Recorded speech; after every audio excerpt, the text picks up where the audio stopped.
సాధారణంగా బంగారం అంటే ఇష్టపడిన వారు ఎవరూ ఉండరు. ప్రత్యేకంగా మహిళల గురించి చెప్పాలంటే గోల్డ్ను కొనుగోలు చేయడంలో ఏమాత్రం వెనుకాడరని చెప్పవచ్చు. అయితే గత కొంతకాలంగా బంగారం ధర సామాన్యులకు కొనుగోలు చేయడానికి వీలుకానంత పెరిగిపోయింది. దీనితో ఎప్పుడెప్పుడు గోల్డ్ రేట్ తగ్గుతుందో అని పసిడి ప్రియులు ఎంతగానో ఎదురుచూస్తున్నారు.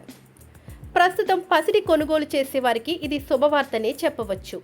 గత కొంతకాలంగా తారాస్థాయికి చేరుకున్న బంగారం ధర 2 రోజులుగా భారీగా తగ్గడంతో బంగారం కొనుగోలు చేసేవారు సంబరాలు చేసుకుంటున్నారు. అయితే ఒక్క రోజులోనే గోల్డ్ రేట్ ఏకంగా 1530 రూపాయలు తగ్గినట్లు తెలుస్తోంది. అంతేకాకుండా 2 రోజుల్లో చూసుకుంటే బంగారం రేటు 2000కు పైగా తగ్గిందని భావిస్తున్నారు.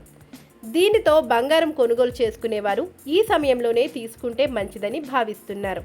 అయితే ముందు అక్షయ తృతీయ పెళ్లిళ్ల సీజన్ వస్తుండటంతో బంగారం పెరిగే అవకాశాలు ఉన్నాయని పలువురు అభిప్రాయపడుతున్నారు. తెలుగు రాష్ట్రాలైన ఏపీ, తెలంగాణలోని ప్రముఖ నగరాలైన విజయవాడ, గుంటూరు, కాకినాడ, తిరుపతి, నెల్లూరు, అనంతపురం, హైదరాబాద్ వంటి నగరాలలో బంగారం రేట్లు ఏ విధంగా ఉన్నాయో తెలుసుకుందాం.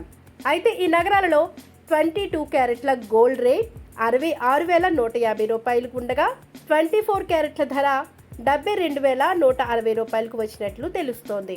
అలాగే వెండి రేటును పరిశీలించినట్లయితే కేజీ 2,500 రూపాయలు తగ్గి 86,500 వద్ద కొనసాగుతున్నట్లు సమాచారం.